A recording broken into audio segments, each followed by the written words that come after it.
by which we can reverse actually was more or less like gist or that we are.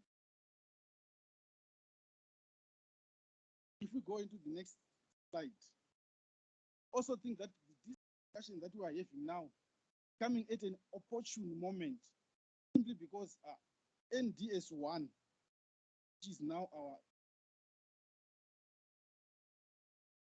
they said that the key focus is specifically, as what was said by it, to transform by moving up. This is why the thing, what it means that discussions on how we can form this. Remember, I think we can all agree that the current structure is not ideal for an upper middle income and manufacturing for actually. In the next slide, what exactly do we mean by manufacturing for manufacturing? The Vice President is already explained exactly. But to simply say that there are generally two basic levels of manufacture. That's manufacture intermediate. Other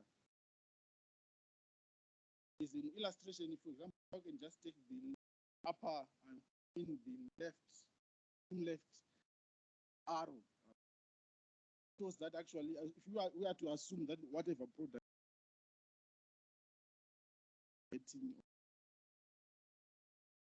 we are to assume that that is good. So I just assume that then we are going to see that middle in the now with apparel. So this is the relationship that actually explains what we are more focused on is that middle layer. Where are you getting? Is the industry, is the agriculture sector, is the mining sector actually promoting products or actually facilitating production by producing products locally? Right. So that is the concept that we have to focus.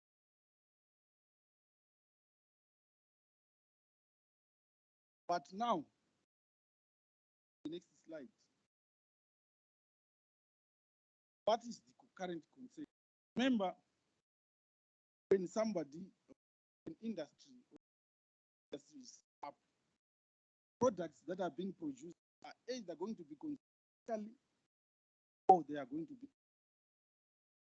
But this current scenario that we have is what is shown graphically on the left side. Because we have the primary industries, agriculture, the mining, they are producing, but the product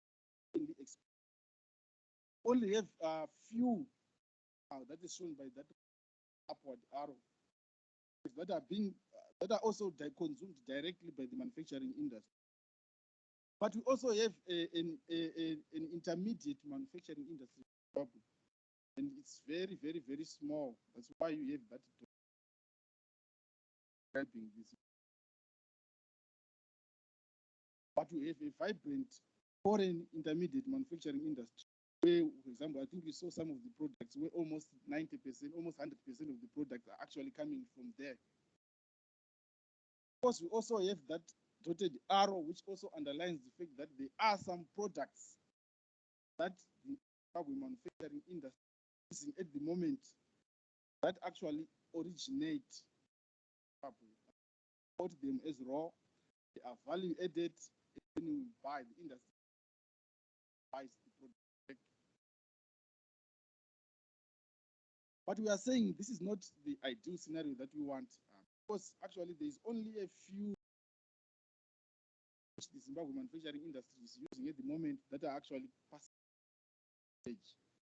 So what the preferred scenario, that is what we are seeing on the right side of your diagram. First of all, obviously, we will continue to export raw products for foreseeable future. But as you can see, the thickness of that arrow now actually used. Products might continue, but what has changed basically is that we now see a vibrant relationship between the Zimbabwe intermediate manufacturing industry and the primary industry. We have now arrow there. Then, of course, we continue to we can expect to see some products that are directly manufacturing industry that are coming from the primary sectors that can continue to happen. But the most important is that foreign intermediate manufacturing industry should not be the dominant supplier. We should rely more on our local intermediate manufacturing industry, which means that this industry should need to emerge. It used to be there, but for whatever reasons, it's no longer as vibrant as it used to be. So if we are able to contain the demand that is actually coming from, that is actually being met or that is being supplied from outside sources, a potential that anyone can actually try to target at the. But remember, we said that the reason why somebody sets up a manufacturing business is not necessarily to meet local demand, which is what we are talking about, but we also want to meet regional and global demand. So in the next slide,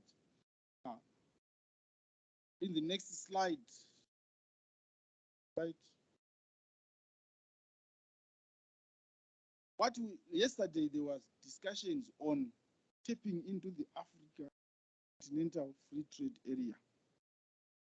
But the truth of the matter, the reality that is going to actually face us as Zimbabwe, is that those that can participate in the regional value chain production processes are the ones that are going to realize more value compared to those that are only going to try to target consumers, especially the final consumer demand in the region under the AFCFTA. It's going to be a challenge. So on your left, there, which describes the current scenario, Zimbabwe can only participate in regional value chains by supplying raw and processed primary sector products. That one, it's no discussion about that. Our platinum, whether somebody sets up, we continue to supply our platinum to South Africa, we try to tax and all. And we are actually have that advantage. That is where we normally say we have comparative time producing this primary product. But are we going to realize more value from doing that? Of course, we know that the manufacturing industry, we have something going on in the intermediate product. That's why we have those arrows, although they are very, very thin, but they are showing that at least there's something happening in. And in addition to that, our primary industries, they're also supplying, they're also meeting a regional consumer demand, which was what Ms. Moyo said yesterday, that we can talk about in culture. His point was to say that, yes, of course, that is the arrow. That arrow is showing that the horticulture, of course, we can apply to other regional countries. But what value are we getting by only supplying raw? Where the value creation is there is probably intermediate product manufacturing, but currently there's nothing much that is going on there. So there is consensus now that under the Africa Continental Free Trade Area, we are going to see an expansion in regional value chain production. But we cannot tap into that market. Then that means all those gains are going to be enjoyed by other countries except Zimbabwe. Our preferred scenario on the right there is that if we have a vibrant manufacturing sector, we're going to localize value from the primary industries. And of course, we know that we also expect that we continue to apply some companies in terms of process. But that arrow on the right is actually now some of the products that are actually going straight into the markets pass through some production processes locally before they are exported. But our value is mainly going to come on the relationship between intermediate manufacturing industry and the regional value chain production process. That is where we can get value. In other words, while we are talking about opportunities for manufacturing, we have to look at that based on the realization that we are consuming a lot of foreign currency, there are industries here in Zimbabwe that are ready to produce or to procure that can be intermediate products that can be manufactured. But in addition to that, you can also see it as an opportunity to participate in regional markets, which is why we also have that thicker arrow now pointing, connecting intermediate manufacturing and the regional value chain.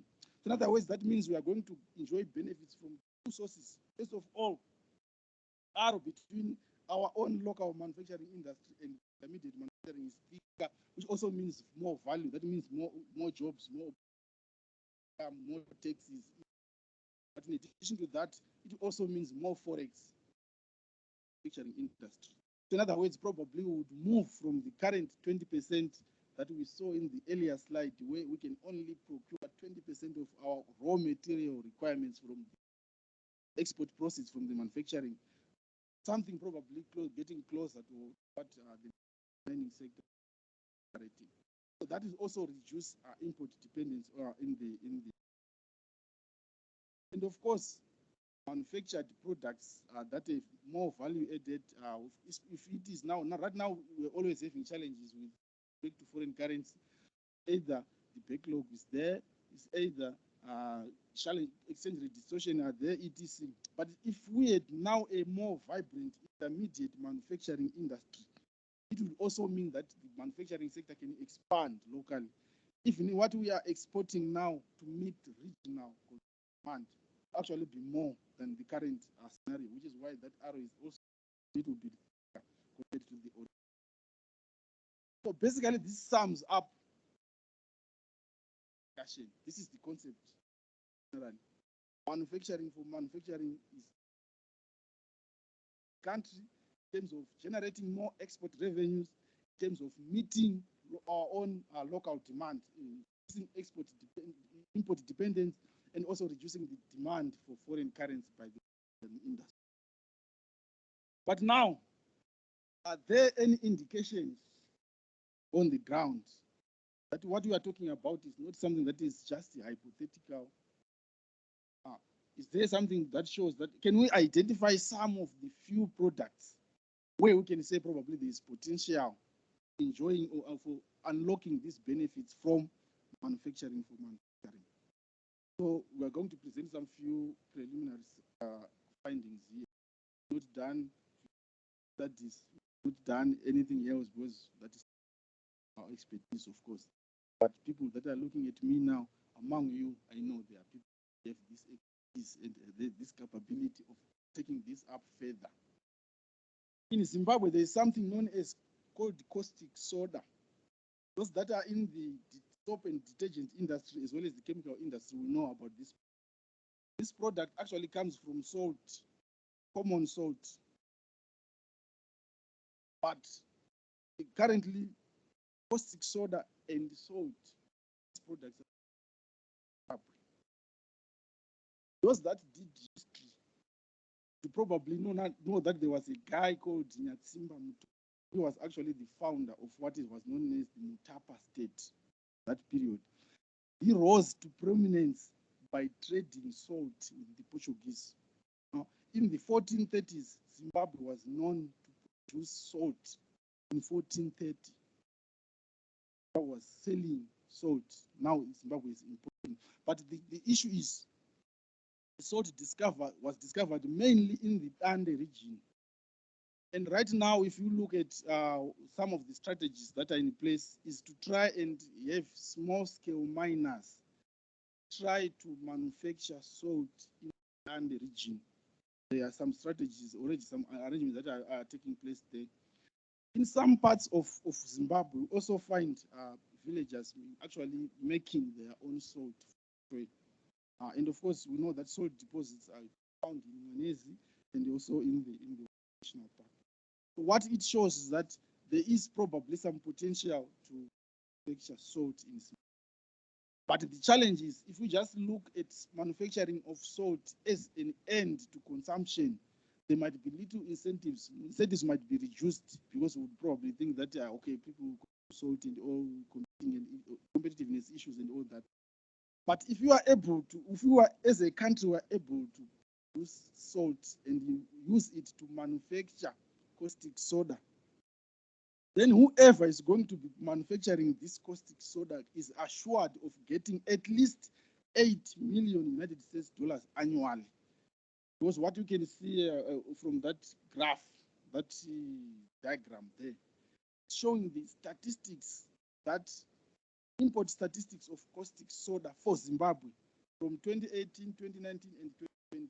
And for the first 6 months of 2021, about $3.4 million United States had been used to procure caustic soda, not even include the salt itself, which actually are higher than this. So if somebody starts for looking at this as an opportunity, there's an opportunity to produce caustic soda in Zimbabwe.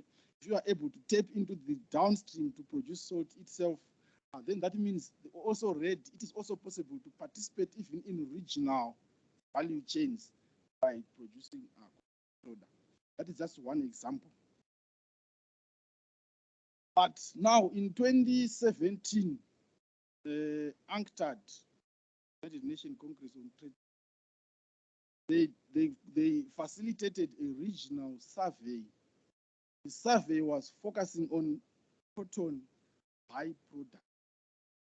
And what was coming out from that study is that there's actually a huge opportunity of producing what is known as kraft paper, kraft with the K, kraft paper, which is used actually in the manufacture of cardboard and specifically for cardboard box. There's a huge opportunity for producing this using cotton stock.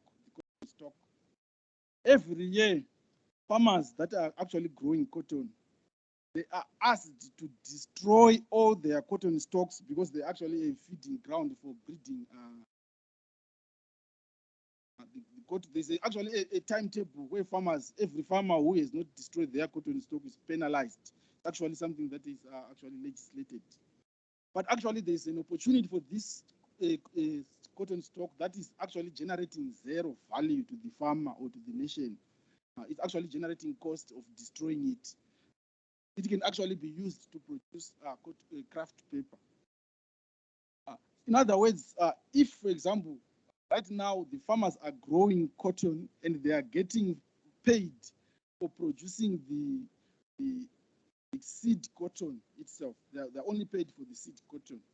China is actually going to separate the lint and then cotton seed, then which the oil refinery industries will then use. But the value for the farmer only is in the seed cotton itself, which is actually a lower value. But the challenge that people are also having now is to motivate farmers to grow more cotton in Zimbabwe. If, for example, it was possible that in addition to being paid for the seed cotton, the farmers get paid for the cotton stock as well, if value is created. Obviously, we are going to see more farmers going to the field, and that is also increase the throughput from cotton stock. Whoever would be bold enough to start this new technology of kraft paper from. In addition to the kraft paper, the cotton stock, the pulp that is actually produced from liquefying cotton stock that has been cut and all this. It can also be used to produce what they are calling corrugating medium. If you look at cardboard boxes, for example, if you separate this one layer, there are two layers, and between those layers, there is something that is corrugated, the cardboard part that is corrugated. That can also be manufactured from the cotton. Currently in Zimbabwe, we had the Unyani corrugated. It was the only company that was producing this product that we're talking about here. But as we are speaking right now, Unyani closed off this plant. In addition to closing off, they actually decommissioned the plant and they sold all the whatever products that were there as scrap. And they also sold the land on which this plant was operating from. So as far as Unyani is concerned, this industry probably proved not viable. And one of the reasons why this was not viable for Unyani is because the technology that they were using required a lot of production for them to break even. And the Zimbabwe market was considered small, so they were leveraging more on the regional market. But unfortunately, technology that was superior to what was being used by Unyani emerged, and they could not actually penetrate the regional markets. So although they could satisfy the Zimbabwe market, the demand was not enough to maintain the plant that they had, so they closed it off. But at that time, they also had not known about this technology of using stock to craft paper. But let's say somebody is able to do that in the next slide. How much would they be able to realize? Zimbabwe is actually using about 18 million per year to import craft paper, and they are using about 13 million per year to import the corrugating paper that we talked about. So if you add that, you get about 31 million each year that somebody will set up. If you look at the first half of 2021, for example, about 8 million United States dollars used for craft paper, and 7 million, just in 6 months, it had already been used to import this corrugating. This is an opportunity that can be utilized. Targeting not only this, because you will be assured of getting this from the Zimbabwe users. But remember, we're also saying there are also opportunities in the long term to tap into the regional global value chains. So that was on craft paper. In addition to that, there is something that is known as cellulose. Cellulose, actually, if you look at how it can be manufactured, cellulose, 90% of it is actually manufactured using the cotton fiber. And then about 40 to 50% is from wood, but of course, that would depend on the type of wood we are talking about. But I wanted the other part. 57% of it can actually be manufactured using dried hemp. And I know in Zimbabwe already we are moving towards licensing the production of hemp. Probably this is also an opportunity where somebody can say, I'm producing hemp, mainly targeting on producing cellulose. And also this cellulose is mainly used, of course, it's used across so many products. But the main one globally, if you look at research, is the paper and the paperboard industry. This industry is currently off the radar. This is why we are saying new technology will probably be used for its emergence. But now, this from that regional survey by UNCTAD is something that also can be produced using cotton linters. Cotton linters, they are known especially by the oil refining industry and the ginning industries. Those are actually those fiber products that will continue to be found on the cotton seed, not seed cotton, but cotton seed itself. So it is actually crushed into stock feed as well as oil. Right now, both the oil refiners and the ginners, they have what are known as delinting machines. They've invested into delinting machines to make sure that all the linters are removed before the cotton seed is crushed. But actually, these cotton linters, they actually can also have used for the purpose of. So in other words, rather than simply looking at linters, it's something that can be used by people that are in carpentry, for example, in Glenview, so that they put cushions and all. This product can also be further processed into cellulose. Of course, we remember also said it can also from cotton fiber itself. If somebody were to do this in the next slide, you would probably be assured of getting 20 million each year in revenue for this product. In the first half of 2021, about 10.6 million United States dollars was used just to import cellulose. So if there is a way of manufacturing this locally, you can be assured of this. This is the minimum that you can get, of course, but you know we can get more in terms of export receipts from the regional markets. In the beauty and care industry, what is it? Cosmetics. It's called cosmetic, right? There is a product. There are pigments that are actually manufactured using titanium oxide. And titanium oxide, it mainly comes from two minerals. One of them, if I pronounce this wrongly, you can tell me I'm not a geologist. Ilmenite and rutile. Those are minerals that are used titanium oxide, and this titanium oxide is then used to produce these pigments. The reason why we are importing all this is simply because we don't have the titanium oxide to see. But you already, as we are speaking right now, ilmenite was discovered in Wange. It was discovered in the Sandawana emerald in Berengwa, and it was also discovered at Renko mine. And the rutile deposits were actually discovered in Chiredzi. We also discovered Karoi, about 15 kilometers southeast of Karoi. But the challenge is that when these are discovered, the reason why they are not being exploited is simply because somebody is looking at the value in terms of from the mineral process itself. But if somebody also to consider the fact that they can actually manufacture pigments using that, and this will be enough to generate about 4.8 million per annum. Industry can image this one as well. Also think that this is an opportunity that can be exploited. I think let me try to rush now. In the next slide, calcium carbonate. Calcium carbonate is used in the paint industry, especially already, as we are speaking, one of the manufacturers of paint, they are trying to see if there is any scope of producing this product locally. At least something is already going on here. But it can also be extracted from marble, and we know that Zimbabwe is not short of marble. In fact, the marble value addition process in Zimbabwe, this industry is just kicking off. I think we know players that are there. But also there is hope because limestone deposits have already been discovered in Shawani. There's an area called Mundurure near Shawani. Limestone deposits have already been discovered.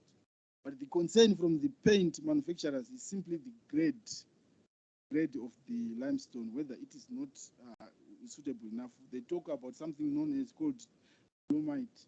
There is a high dolomite content that might be a problem. So at this moment, we don't really know whether the limestone that is going to be mentioned, that is going to produce from Shawani, is going to be of high grade or low grade. But if it is of a high grade, then it is also possible that those that are manufacturing paint will no longer need to fork out about more than 1 million each year that they can produce this. And there are also this one, I think this one we all know, especially talking about ammonia gas. Remember, right now we are importing a lot of fertilizers, and we're also importing ammonia gas. I only decided to focus on ammonia gas because this is a product that actually is threatening the localization of the fertilizer industry. The Minister of Industry produced what they are calling a 5-year roadmap for the fertilizer industry. In that one, they did not focus on ammonia gas because this is probably something beyond their control. They know that CZI chemicals will probably not be doing any electrolysis at any time too soon. CZI chemicals used to actually do this electrolysis process in Kwekwe, but the challenge is that they were using 110 megawatts of electricity to do that, and their plant was decommissioned in 2015. But from the electrolysis process, they were actually producing hydrogen, which was used in the manufacture of ammonia gas. So, but now there are other alternative technologies that can be used to produce ammonia gas. And if somebody would be willing and able to invest in that, then they are assured of about 6 million every year in the production of ammonia gas, which can be used in the fertilizer industry. In addition to that, in the next slide, yes, there are also these ones. I think we all know about the potential. I will start with crude soybean oil. I know there are a lot of efforts that are being made, but the problem that we have with this industry, the efforts are coming from oil producers. The oil refiners are the ones that are doing most of this. But in a soybean, probably 20% of the soybean is oil, and probably 70-something% is soya meal. In South Africa and Zambia, the only reason why they have a comparative advantage over Zimbabwe is because the feed industry is the one that actually drives the production of soybean, even cotton. driven by the feed industry rather than the oil producers. But the feed industry in Zimbabwe is very small. If they would not even be able to facilitate the production of soybean to the requirements that are needed by the oil refiners. But now, crude soybean oil, about 120 million is needed a year just to procure crude soybean oil. Yeah, of course, there's a roadmap that is already there that is saying how can we get there, but probably the only challenge, as I said, is driven by the oil industry. But in addition to that, just because the oil industry only needs about 20% of the soybean, they also stand better positioned to tap into the regional chains as well by selling the soya meal.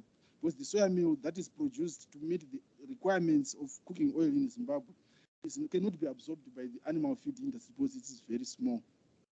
But the challenge only remains on how can we localize the production of soybean to such quantities that they can actually meet the production of crude soybean oil that can be value added by the oil refining industry. If someone is able to work out that, then we can localize 120 million each year. Because in the medical, there are some medicaments that are produced, and the nails, tacks, and the drawing pins. Simply, this probably can be attributed to the demise of Cisco Steel, which was talked about by the minister yesterday. But Zimbabwe is importing nails, tacks, and drawing pins of about 25 million each year, shipikiri, used by timber industries and then the others. And of course, we also have low-end iron and steel industry products, about 97 million each year. So the reviving, the minister said the Cisco Steel is going to be revived, and she said also she had new technology that is going to be used. Hopefully, we're going to see the localization of this. If that happens, then this is also, we will not only save 97 million each year and 25 million from nails, but we can also probably start thinking of exporting, that will be our contribution towards the Africa Continental Free Trade Area. Having said all this, what is needed to exploit these opportunities? Of course, as we said, first of all, investment in new technology. That one, it was emphasized yesterday. The entrepreneur who was there, who was quite very charismatic, also pointed out that what is needed is investment in new technology. We need to shift from the traditional production methods that have failed. We're also assured that Cisco, when it is now revived, is going to shift from what failed before. But of course, investment promotion into these areas that we've just talked about. There are other issues we know that might need to be addressed for that to happen. Issues of competitiveness will still continue to be with us. So that was the issue. That is the case on manufacturing. For manufacturing, I think there's one more slide that is left. In the next slide, I thank you very much for your attention.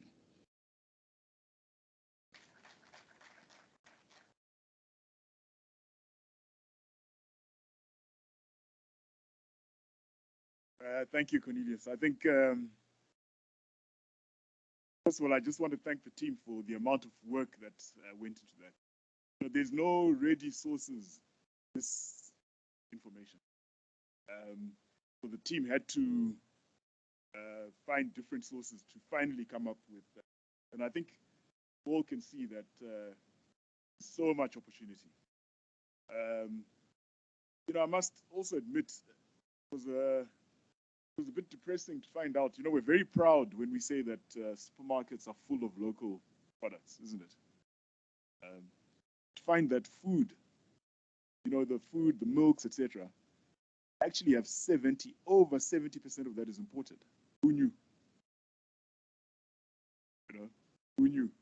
So, you know, as we dug deeper into this thing, I think we learned a lot ourselves, and we realized that, one, there's a lot of opportunity. Secondly, you know, we actually, in terms of the complexity of our industry, we've got a lot of work to do. But as Cornelia said, in this room, there are people who can take advantage of this. You're going to see where we're going to with this presentation. You're going to see a lot more of this presentation because we feel we need to continue to evolve it and unpack the progress that we're making. We're going to be working with industrialists who are interested. We're going to design some programs so that we can also help industrialists achieve things that we're talking about. You know, things like craft paper. Craft paper, one of the most imported products in the world. So I would imagine if somebody can set up a craft paper industry, and it's cardboard. Craft paper is that brown paper, the fancy word for brown. I must confess, when he did the presentation, I had to Google craft paper. When I saw it, I was like, is that? But it's one of the biggest imports around the world. And so, you know, with the new technology, I think it's something that we. Nyani, I know, massive factory. It was old, it was dated, and that's probably it. That's the reason. So I think we can take some questions, have a bit of a discussion, and what we feel is a very exciting presentation and work that the guys have done.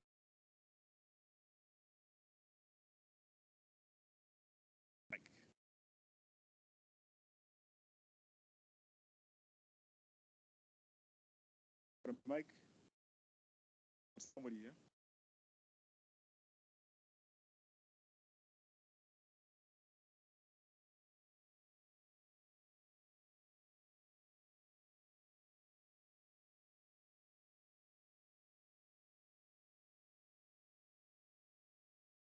Thank you very much, Vice President. And I'd like to solicit for another round of applause for Cornelius for a brilliant presentation. Touched on things that are very close to me, and I think that certainly we need to workshop this part because this is what manufacturers do, and I think we owe it to ourselves, we owe it to the country to start connecting the dots. I think somebody mentioned that yesterday, Zimtrade, to say let's connect the dots. Some of the dots are internal. Some of these is endowments that we have, whether natural or God-given, or historical, legacy, infrastructure, factory shells. We've got a lot going for us, and we can connect the dots. I just struggle, Vice President, philosophically with this dichotomy of importers and exporters, people that eat forex and ones that generate it. I wanted to ask kuti mwana wemunhu anogenerata forex haatengi here kaka wekudairy board. Sometimes we separate this and say, this sector is consuming forex and this one is using forex. Remember when we were dollarized, Vice President, we were all operating with the dollar, and the generator of forex or the exporter would pay for my products in US dollars when he wanted to consume them. But now we've got a local currency. So I think that, we need to, first of all, separate that and have an understanding of a holistic ecosystem when it comes to foreign currency. To say that the building materials, when people that are exporters, when they want to build houses, they buy cement, and often that cement is bought in local currency. So it was just a philosophical challenge that I sometimes have when we want to say this sector is consuming forex and it shouldn't. This one is generating forex, so they should keep their forex.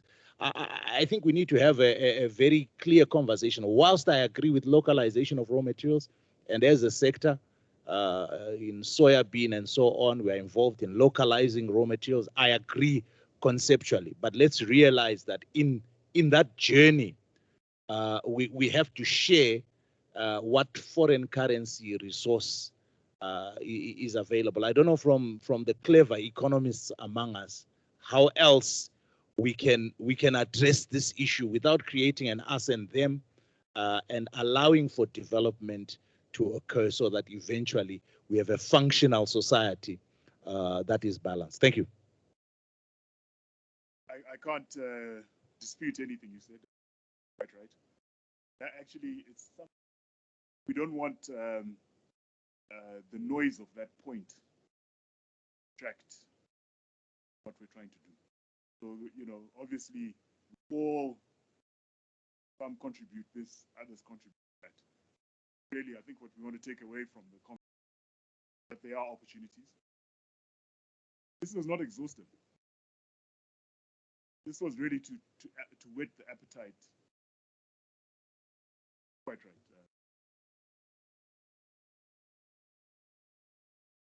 You know, one of the things that came out. Any other questions?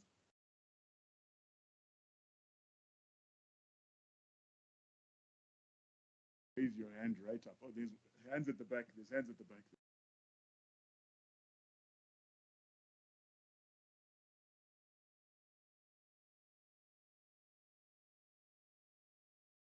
Thank you, Vice President. I think the presentation we've just had will probably turn out to be the highlight of this Congress. The intermediate manufacturing requirements that have just been presented, to me, look like what we should be focusing on when we talk about investment that creates new industries, so to speak, whether we are going out for FDI or we are encouraging domestic investment.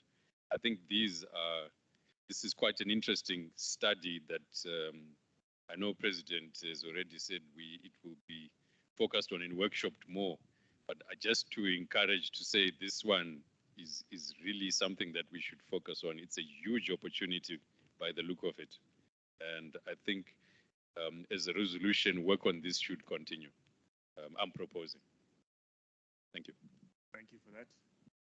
I saw two hands at the back. There was another hand at the back. One hand in the front.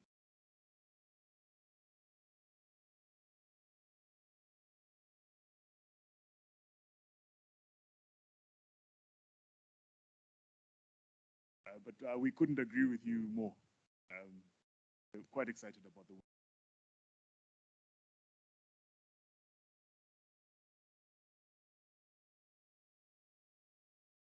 Changed his mind. Put a hand in the front.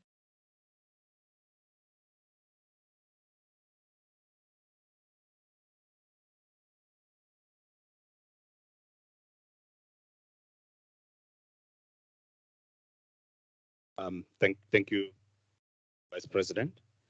Just a quick comment on this. My name is Tapiwa Samanga. I'm from the Production Technologies Association of South Africa. We deal with we're an association that deals with things that make things. So one of the things that Mr. Dube was talking about, manufacturing of the intermediaries. What's probably lacking, and I've got an opportunity, a slot in the afternoon, we'll unpack it, and we can talk about what went away and what is missing. So we've got the desire to make things, but it's a question of do we have the infrastructure and things that actually allow us to make things, and that's where tooling comes in, and we'll talk about that more in the afternoon. Actually, the issue is, if you do not establish the basis and the foundation of what makes things, then things will go away, as he was actually referring to.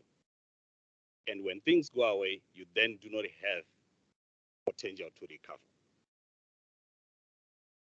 Like he referred to the ecosystem. I had the opportunity to work in Zisco at one point. At one point, I was even the mining captain of the limestone quarry in Zisco. It was quite interesting when you're talking about dolomite, calcium. It got to a stage where we could actually smell what was limestone, what was dolomite. They're working in those pits for quite some time. But part of the ecosystems, one of the things that was quite apparent in Zisco, Sable was there, biggest chewer of electricity, correct? If they wanted to switch on something, there was Sable, there was Zimasco down the road, there was the roasting plant down the road. If any one of them wanted to switch on a smelter or something, we'll actually have a power cut around Kwekwe so that they can actually power it up. But there was interconnectivity with the whole thing. Sable was up, they gave oxygen to Zisco. They gave ammonia across the road to Dino Nobel. So part of what failed in the end was that if one part of that chain falls down, intermediates go away. Because on its own, it actually can't survive. So even when we're talking about manufacturing, when we're talking about transformation, the transformation has to pick up what are the linkages that are critical in the transformation. Otherwise, if just one domino falls, everything goes away. Somebody was talking about the them and us on Forex. We were working in Zisco, providing steel. Zisco would import things using Forex, but it was not a Forex generator. The Forex came from tobacco. But part of that ecosystem that we're actually talking about, which then had Wange, NRZ, coal, coke ovens, Sable, roasting plant, Zimasco, and everything, Munyati power station up the road.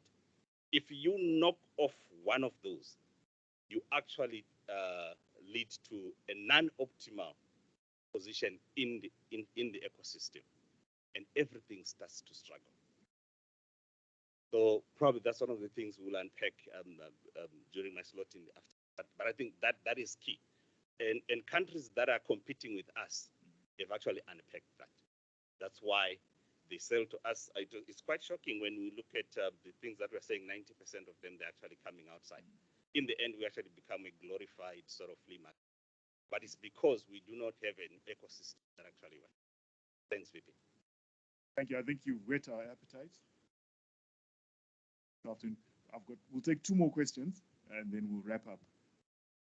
Question from there and then a question.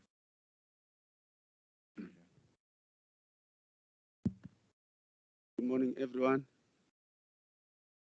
My name is Nema Deford. I'm a director in the Ministry of Industry and Commerce, responsible for industrial development.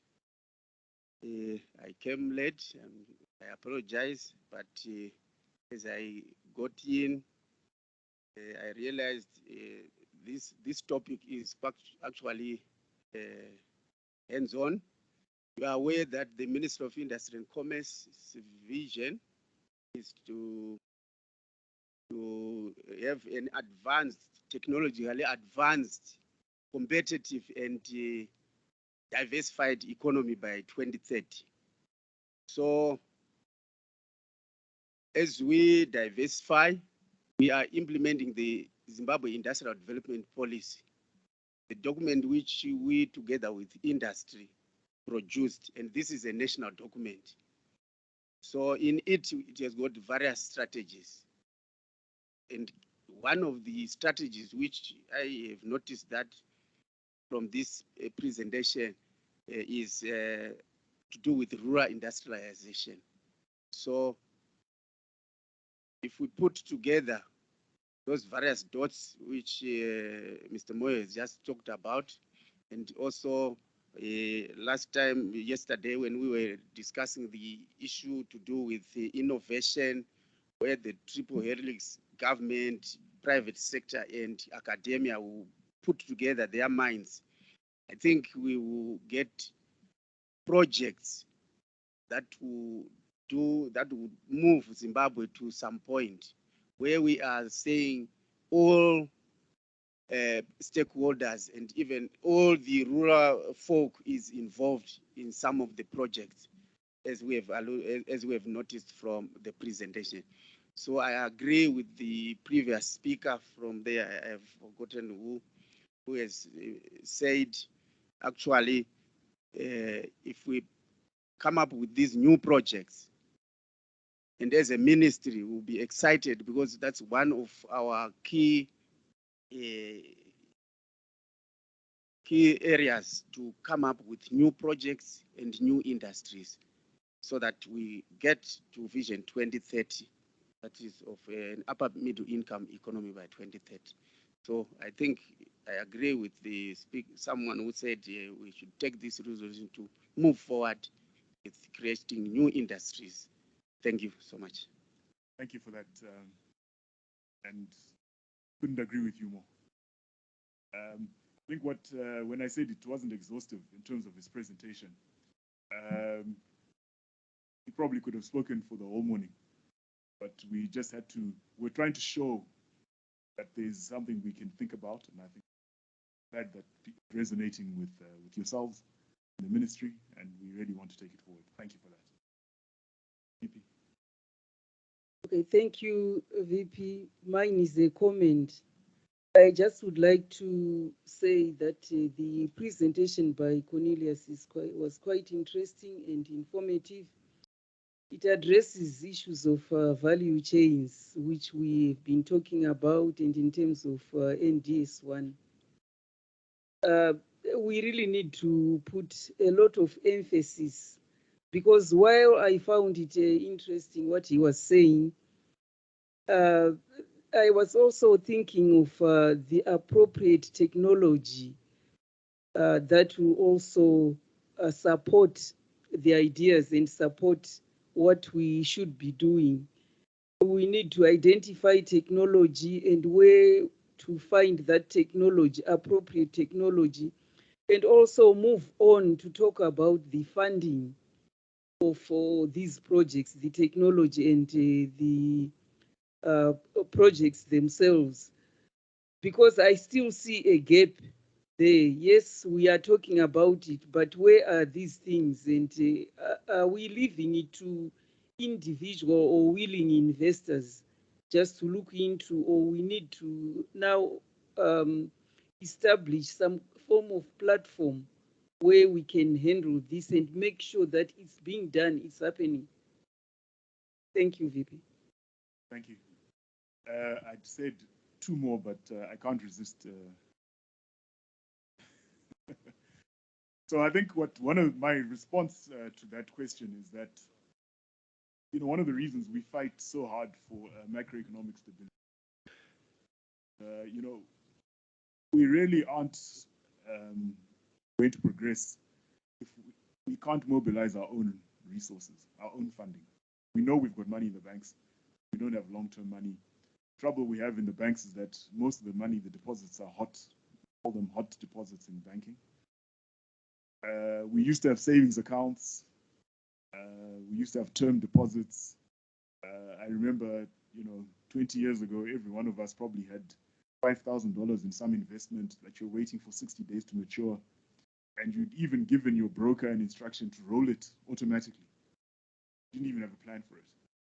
So if we don't get the macroeconomic stability, some of the questions like funding hold us back. And I think as CZI, that's why we always talk about the macro, because we understand once the macro works, it unlocks a lot of the opportunities downstream. So agreed, we've got work to do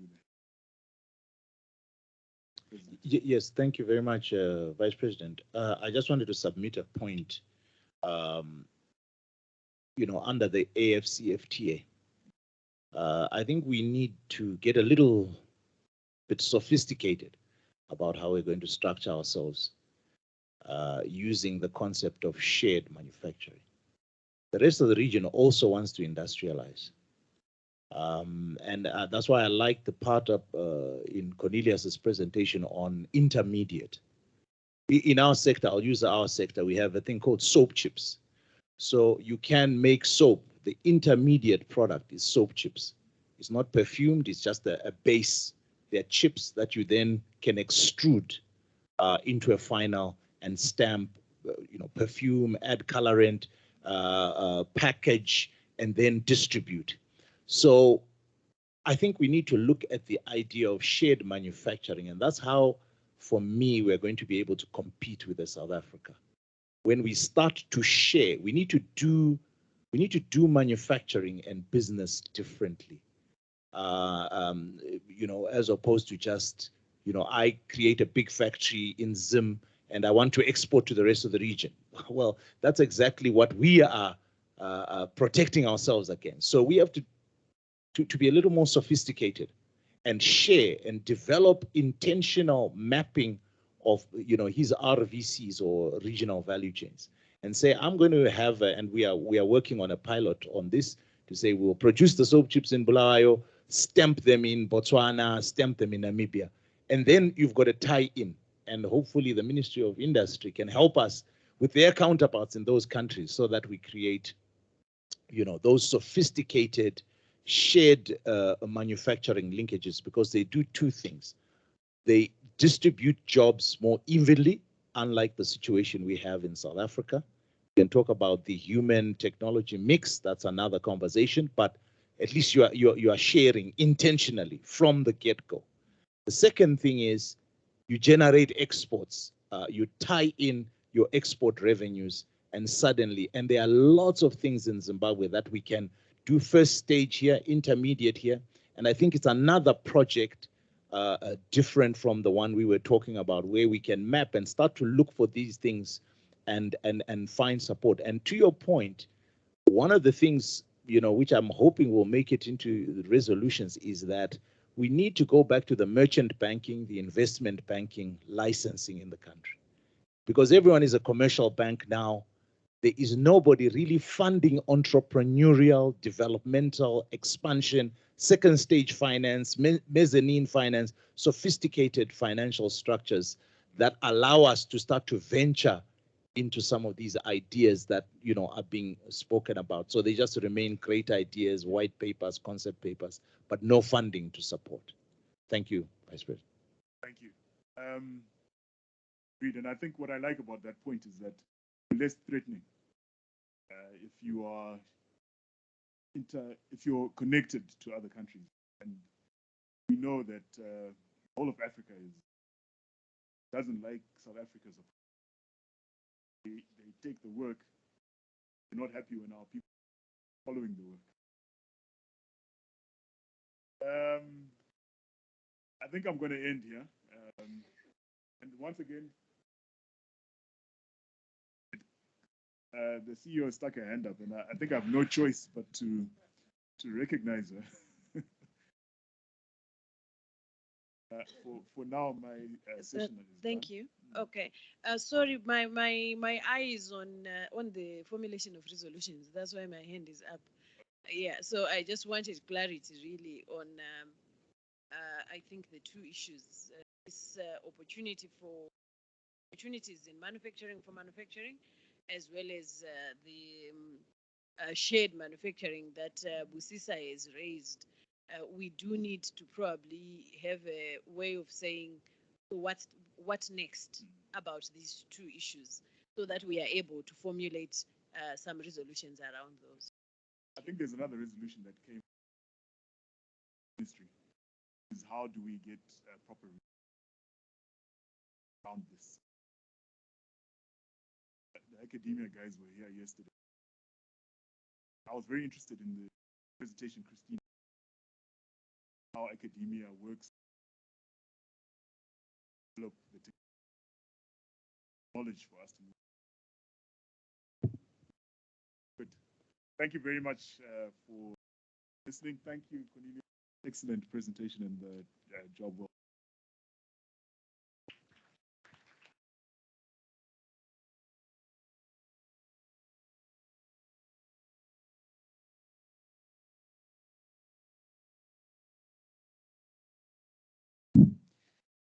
Well, thank you too, Mr. Vice President.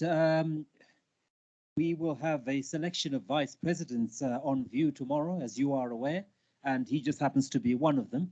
He is closer to us than most, and we thank him for his presentation. So, Mr. Mkanganwi, sir, thank you. We appreciate you. Ladies and gentlemen, thank you to Cornelius as well for his presentation. Perhaps a few notices before we take a short break. You will notice that you have refreshments before you. They have been afforded us by Dairy Board. You may have noticed Mr. Mandiwanza was amongst us, the chief executive. So perhaps we can give them a round of applause and thank them for refreshments. Mr. Mandiwanza is a long-standing member of the business community, and I'm sure many of you are aware who he is and the influence that he wields. And to this very day, he remains an integral part of our community. There is also an initiative that has been initiated by CZI, and that is one for charity. There are always those who are deserving of our support, and supporting the weak is a noble cause in every society. So you will notice outside the building that there is a great big basket there where we are open to receiving any one of your products, ladies and gentlemen, from your organizations, and that will be deposited in there. The idea is to continue doing so until such time as we get into tomorrow, and it will be the prerogative of whoever it is from within our midst to hand over that to the Vice President, who will be part of our delegation tomorrow. And it would be good if we are able to do something sizable, recognizable, and something that really stands as some sort of testament to our collective effort and what CZI means, not just for industry, but for the advancement of society. So we encourage you to participate and to contribute fully to this effort. So it is now time for tea, and tea is now ready. And again, as with yesterday, our aim will be to try and complete the session for tea in 15 minutes, but we recognize that you will need to do your not working. And even as you do so, we ask that if you can achieve 15 minutes, well and good, but if not, please aim for 15 minutes, and then we will take it from there, because we still have a lot to unpack today. As you may have gathered, I think the specific questions and issues that have to do with capacitating industry and enabling our own participation are matters that can be discussed for a long, long time. So we are happy and delighted that we are in the company of people who have these ideas and who are willing to share these ideas for all our benefit. But thank you for your participation so far, and we wish you well as you go out into tea. Thank you, ladies and gentlemen.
I am a little.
Ladies and gentlemen, welcome back to you all. I hope that you've enjoyed your tea.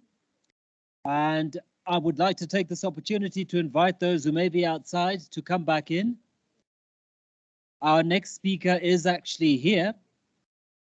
So we would like to extend the encouragement that you take position in anticipation for his delivery.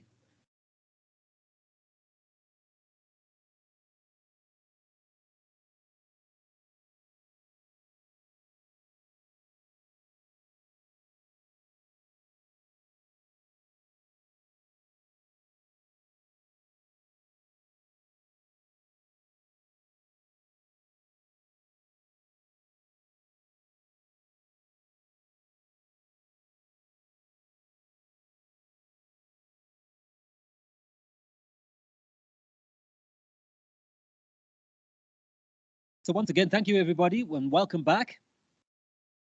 Our next session, you will see on your program, has been listed as a clarion call for business and investors.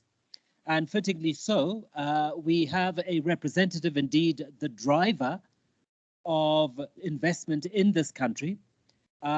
He is both celebrated and revered as a contributor to indigenous business, but also the advancement of business in general. I'm really not sure how much more I can say about him. I think his history exists in the public domain and his achievements are there for all to see.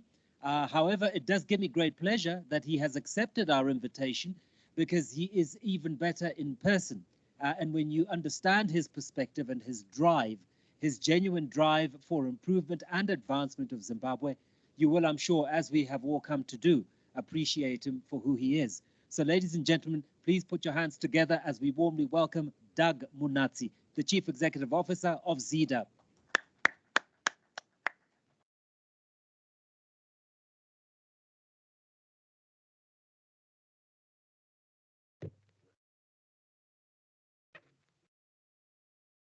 Good morning, gentlemen. I acknowledge the presence of the leadership of CZI, your broadness, national leadership, regional leadership, and also invite all the invited guests. Thank you for inviting me to be with you today. CZI is obviously a very important organization, also a key player in the present and future of our country. So I'm really delighted to be here sharing with you some thoughts and ideas. The clarion call, as has been said, is the theme of this segment. And my role really is to share with you some of the thinking that is beginning to emerge within ZIDA. So I thought I should broadly divide my presentation into two parts. One is to deal with the matters to do with the ease of doing business. And basically, I think if we can summarize what I'm going to try and do and say in a couple of words, it is partnering industry in improving the ease of doing business. Basically, what I'm saying broadly is that the ease of doing business, improving the ease of doing business, lowering the cost of doing business is not a government job. It is a partnership, because we need to understand what it is that you would need for us to achieve in order for your business to happen efficiently. Your interface with government agencies and government entities should be in such a manner as to make your experience as business the easiest. So that is the first part of what I would like to try and achieve. And then the second part is to do with how we should be reimagining manufacturing sector in this country. So I will go through my presentation, which you all can see. That's the broad outline of what I'm trying to say. as I said initially, in the context of the ease of doing business, and then later on to look at some of the opportunities in manufacturing industry. I'm obviously stating the obvious here, but it's always important for us to not assume that everybody knows what ZIDA is about. So we were created by an act of parliament, 7th of February last year. I got appointed, as was my board, on the 1st of April of 2020. And our journey is just a little short of 18 months. But ZIDA itself was created through the amalgamation of previous agencies and under different acts. There was ZIA, which was the Zimbabwe Investment Authority. There was the ZIMSEZA, which was the Special Economic Zone Authority. Then there was the joint venture unit which sat in the Ministry of Finance. They were all wrapped together to create ZIDA, which means that all general investments, all special economic zone matters, and all joint ventures, or what we call PPPs, are all amalgamated into one, into ZIDA. And our role is to investment promotion, facilitation, and aftercare, very broadly. We regulate special economic, we establish and regulate special economic zones in different forms. We also deal with all matters to do with private, public-private partnerships. And of course, we license all investments which are not SEZ or PPP. So your mining, tourism, manufacturing, we license you, both domestic and foreign investment. So under the public-private partnerships, we look at limited recourse financing, limited recourse activities. Government is supposed to provide this service, but for one or other reasons, government does not provide that service. A private investor comes up, they'll do a road, they'll build an airport, they'll provide water, and charge for an agreed period. And there are two, mostly broadly two kinds. One is where you approach us as government, and normally it's through a contracting authority, although you can approach ZIDA directly, but the law provides that there has to be a contracting authority on the other end. Who is a contracting authority? It could be ministry, it could be local authority, it could be a government entity.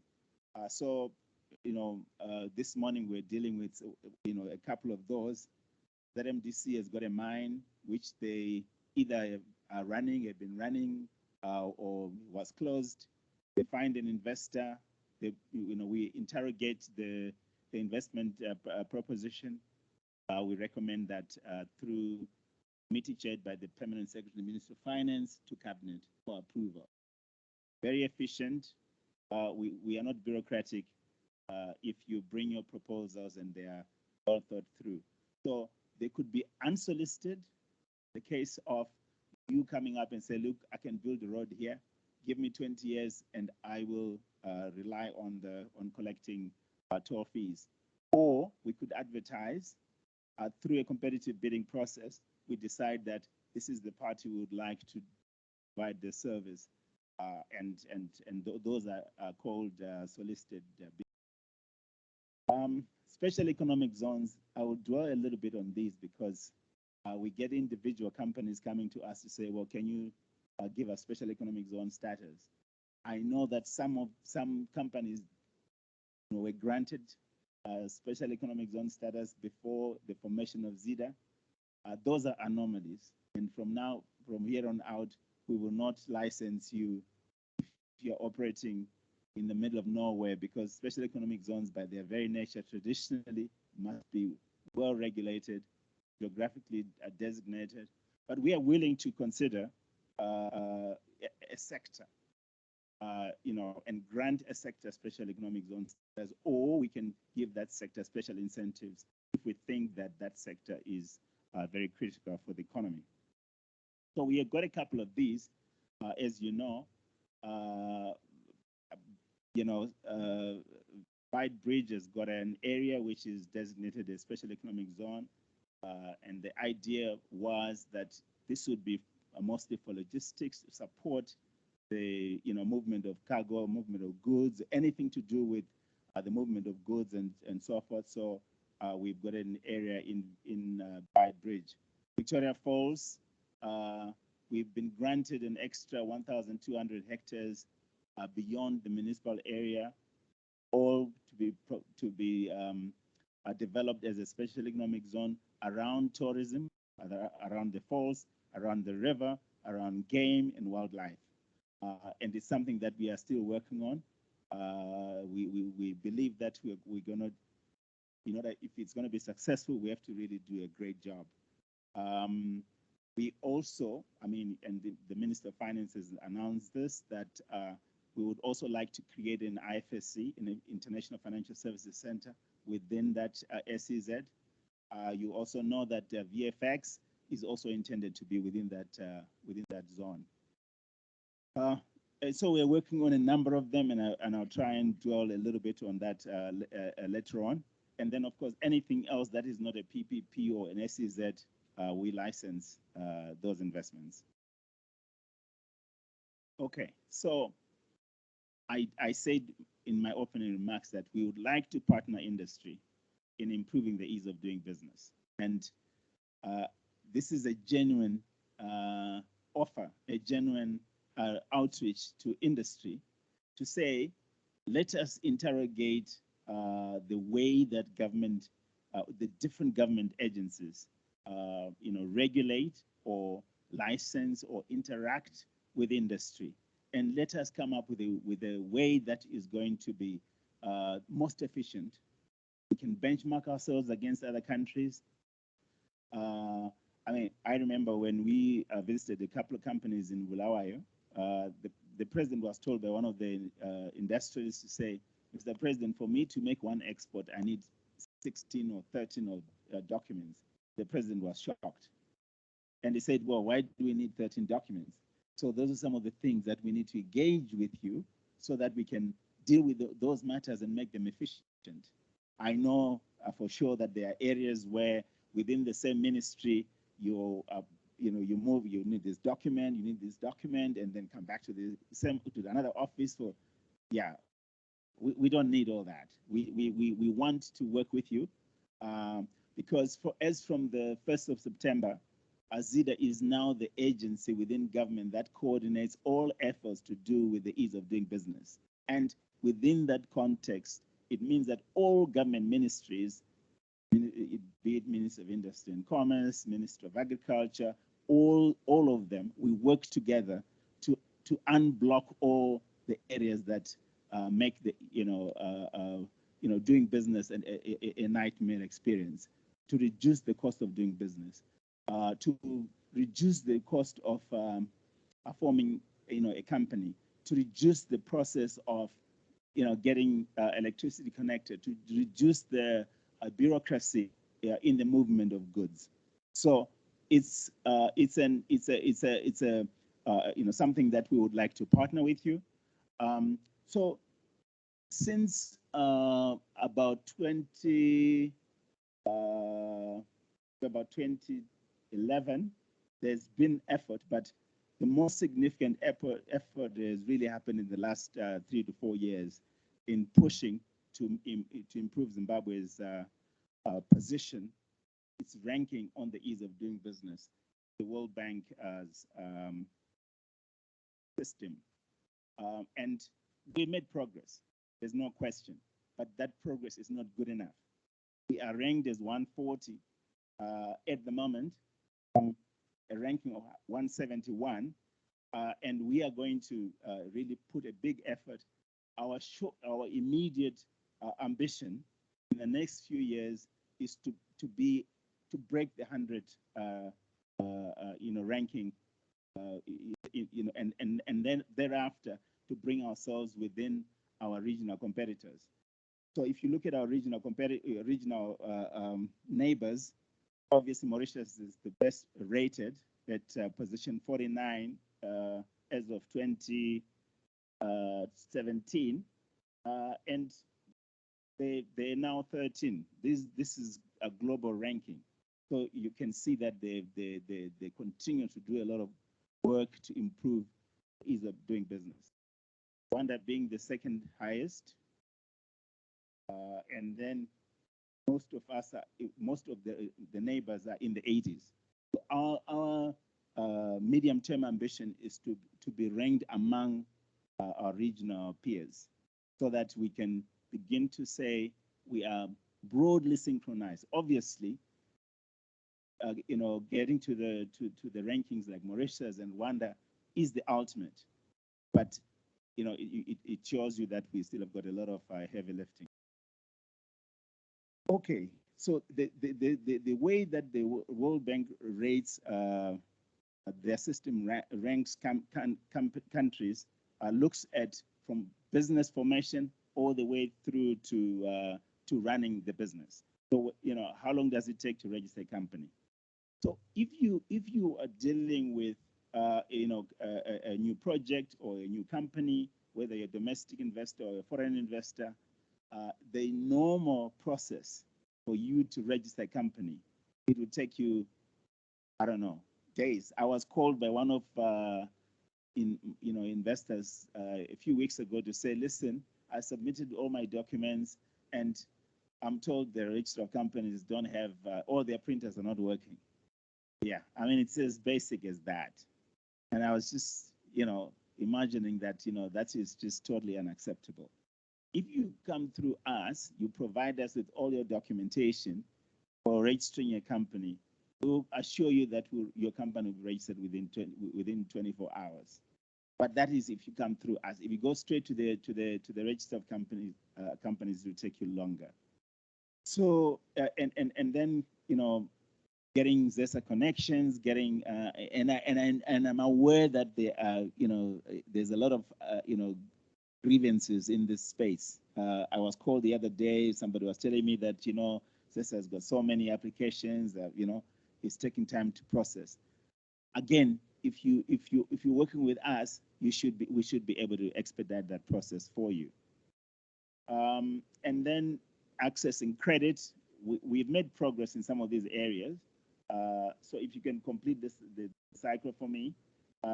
Paying taxes, again, this is an area, this is also very bureaucratic. So if you think about, and hopefully this is one of the areas that we are going to improve shortly, because we have capacity to do so, and it has been proven that ZIMRA is the best revenue collector. And then they can pass on the different levies and taxes to the different agencies.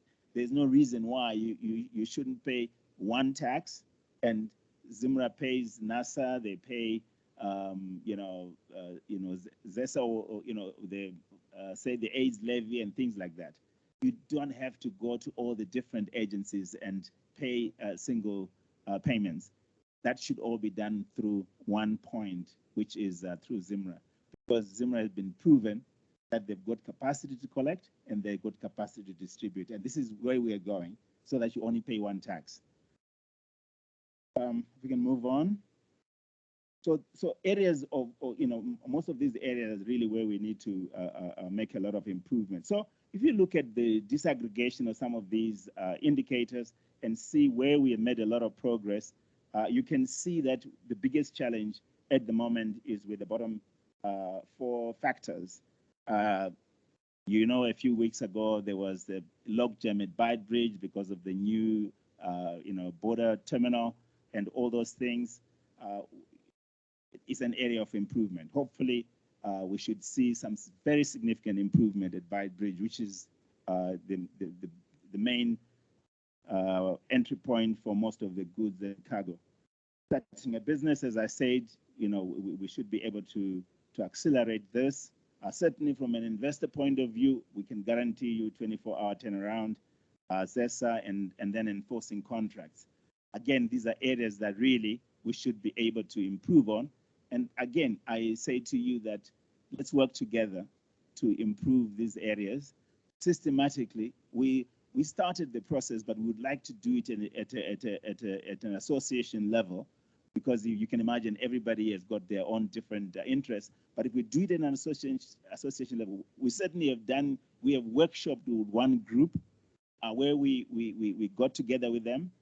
Each different business was telling us what their challenges are, what their experiences are, what they would like to see. And these are things that now that we as ZIDA will then take to the different government agencies and make sure that they are all improved. What I can assure you is that at cabinet and at president's level, there is no question that this has to be done. This has to be an area of improvement, an area where we can really make business, running a business, very effortless, certainly from the point of view of a regulator. Okay. And it has been proven that reformed economies are growth economies. And therefore, because we are wanting to grow, there's no question that this is an area that we would really, really like to improve on. Again, you can see from those figures, and these are independent figures from the World Bank and others, that will show you that reforming economies are growth economies and they accelerate growth. Okay. So, having improved the ease of doing business, I think as industry, we need to start thinking about our economy in a different way. I mean, COVID alone has taught us a lot of lessons about how to run a business. That perhaps you do not need, unfortunately as it may sound, you might not need as many people as you have always assumed you needed. It has taught us that productivity is not a function of physical presence. It has taught us a lot of things depending on which industry you're in, right? So I think I don't remember who this quote would be attributed to, but there's a famous statement that you should never waste a crisis. And so I think as industry, it is always easy to push the blame to government, or government this or government that. But I think we are being presented with very significant opportunities to reimagine our economy and reimagine what we should be thinking about. I believe in the previous presentation, we were taken to the structure of the manufacturing industry, that we have certain gaps where we are relying on imports. We are relying on, in some cases, expensive imports, or imports that we shouldn't really be, goods that we shouldn't be importing. But it's a structural issue, and I think that you as industry need to address that within your own conversations, because part of, in my mind, my simple mind, because I'm not an industrialist, in my simple mind, I think that in the last 20 to 30 years, we have deindustrialized. There are areas where we were actually good, we were competitive, we were global, but we lost our way. And therefore, part of the way that we need to think and to work together, certainly with ZIDA, is how should we be, what is it that we should be doing that would transform our economy, build a new industry, and then perhaps position ourselves for being extremely competitive within the context of the Africa Continental Free Trade Area. Because I think it's a big opportunity. We have to think always that, yes, we must fix our own problems. We need to build a strong economy, but building an economy now, which is not just for our country, but for the whole of Africa. And it's going to be a race. Remember that over the next couple of years, you will not be able to use tariff barriers and other barriers to stop goods from flowing. And therefore, if we do not reimagine ourselves, we will find ourselves, left behind. So you can think about it this way. In one of those boxes, I've said that we have seen some manufacturing capacity leaving the country. But you know what he said? The goods of those manufacturing companies have not left our market. So those of you who are mature like me will know that Unilever had a big manufacturing base here. Is anyone from Unilever? Before I start saying things that may cause me to be reprimanded, they used to have huge manufacturing capacity here, but that their goods have not left our market, but that manufacturing capacity has gone elsewhere. Colgate-Palmolive, they had a factory in Willowville. We all grew up when you were in university or in grad school or whatever. They used to be one of the better companies to do research and to work with, right? Not anymore, but their goods have never left. So that is something that we really need to think about. We used to have our own electronic industry. Some of you don't believe this, but it is true that we had companies that used to make radios and TVs here, manufactured, globally competitive. WRS, Supersonic, they were globally competitive. At that time, they were of the same quality as Samsung and LG. But what happened? We deindustrialized. We were happy to issue import licenses to guys importing Samsung and other products and starved the manufacturers, and slowly we deindustrialized. So in our reimagining, maybe we may never reestablish WRS, maybe we may never reestablish Supersonic, but we've got to think about how we can regain leadership in this space. I remember being in Zambia one time, and some guy says to me, "Whatever happened to Buttercup margarine? We grew up on Buttercup margarine." So it was a local product, but regionally and globally competitive. So part of our journey is to reimagine some of those areas. And I think there's no question that we are an attractive investment proposition. Natural resources, in the knowledge economy, so think about it. I was so chuffed when I was reading from one of my Nigerian friends that, Sidco has gone into Nigeria now. It has gone into Senegal. This is a domestic brand. It's a homegrown brand which has gone global. Yeah. So these are things that I think, and the reason why I'm saying that we must work together is that if you feel that there are products, there are areas, there are segments of the manufacturing industry that has got a true competitive advantage, let's work together to make you a global brand, to make you a regional brand, because at the end of the day, this is possible, as I've said before. So again, these are things that perhaps you all know.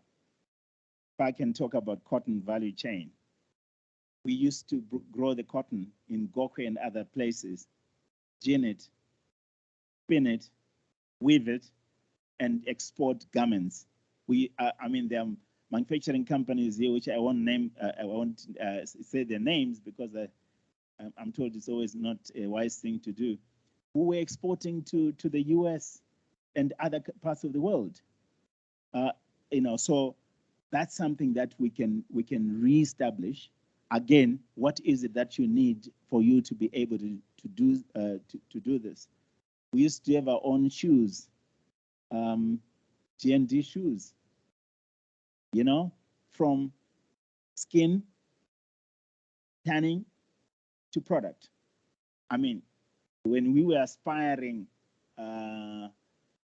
professionals, when I grew up in the township, if you were wearing an elephant skin shoe, people looked at you with respect. Yeah, but we don't have some of those products anymore. So these are areas that I think we still have an opportunity for us to reestablish reestablish ourselves, because I mean, I remember some of my friends from the region, Botswana, South Africa, would come and they would go hunting for the dory bag. Do you remember the dory bag? Is anyone who can remember it? It was a competitive, regionally and globally competitive product. And of course, the emergence of lithium, I believe we talked about it earlier on. Again, these are areas that we think we can really, develop and, end up with electric vehicles, because the world is telling us it's putting its back onto fossil fuel and other environment unfriendly, substances, and it's high time that we prepare ourselves. We could be the regional, base for this. I saw figures the other day that suggest that Congo, DRC, has got 50% of the world's cobalt. 50%, more than 50%, 60%. There you go. We have almost 90 to 95% between Zimbabwe and South Africa of all the global platinum, and we've got huge deposits of lithium in this country. And I think we must start a process of seeing how best we can position ourselves. I mean, Tesla is now the biggest company in the world, and they rely on electric batteries, and therefore there is and they're saying that the population of electrical vehicles is 7 million now. It's going to be hundreds of millions in the next 20 years. And we must position ourselves for these emerging, industries, emerging areas. So I can go on, but the reality is that we need to think about a manufacturing industry that can be leapfrogged to today's requirements, to today's needs, and because maybe there's some footprints that we cannot walk back to, or we can walk back on our footprints and so forth, but at least we can imagine a very, very different industry that would benefit all of us and benefit the region, benefit our continent. Okay, I'll just skip some of the more obvious areas, but I think also we need to really focus on the knowledge economy part.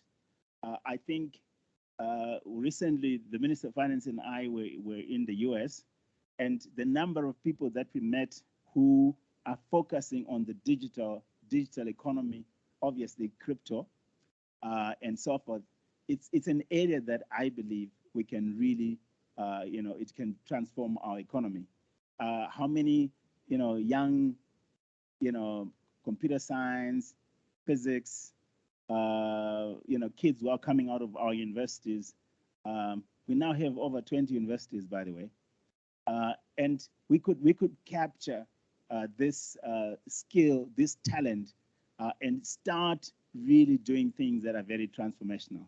And by the way, what shows you that this is a real area of growth is that while Silicon Valley remains the prime, but there's a lot of other tech bases now which are emerging across the whole world.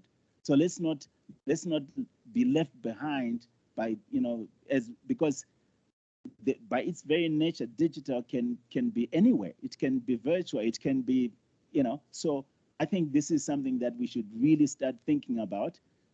We've got our own ideas within ZIDA that we are trying to mull, and perhaps there's an area that this is an area that we can collaborate, because this is one of the areas that really we cannot, you can't bet against. because this is just the way the world is. I mean, who would have thought that in this day and age, 90% of our transactions in Zimbabwe in the banking system are all digital, either mobile money or digital. So you start thinking about these things and say, at one point, this is going to confront us, and we'll be left, holding instruments that won't work. One of my favorite authors, this is my last statement, one of my favorite authors is a gentleman who passed on this year called Clay Christensen. He was a Harvard professor, and he called the innovator's dilemma. And if he talks about, those of you again who are mature like me would remember the days when your processing was word perfect, Lotus 1, 2, 3, and other different applications. They were all in different you had to load them all very differently, and there was an issue of compatibility. And what happened one day, Microsoft came, they packaged all these things into one and sold you one, and that was the day WordPerfect died, Lotus 1, 2, 3 died. And so we don't want to find ourselves in that position where we are holding on to technology that the whole world will overnight reject. And so I think we need to start imagining ourselves in a very different,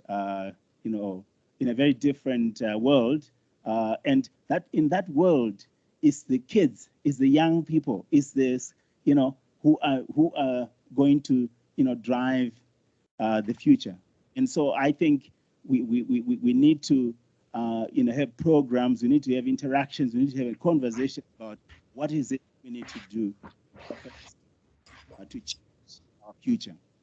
I thank you for listening to my presentation, and I thank you for the invitation.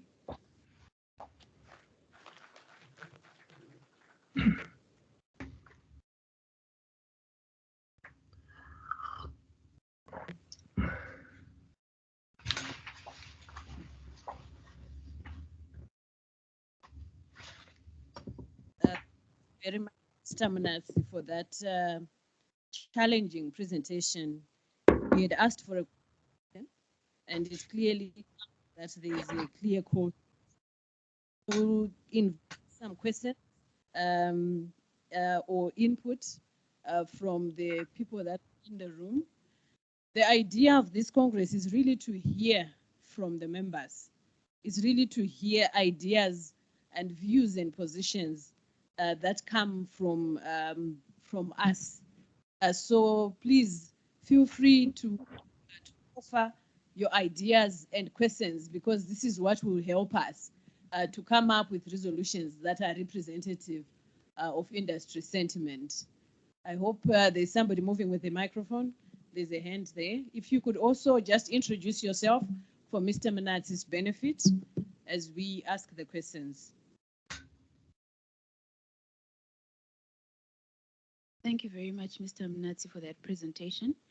My name is Jennifer Makasi-Shawa. I'm from Success Microfinance Bank. My question to you is, you've done all this groundwork in terms of bringing investment into Zimbabwe, making it easier to invest in Zimbabwe. What dialogue or what conversations are you having in terms of repatriating that investment? Because as an investment banker, our challenge really has been in ensuring an investor that they will receive their dividends, get their return on investment in US dollars or the currency they put in. Thank you. Right at the back, on the left side and on the right side.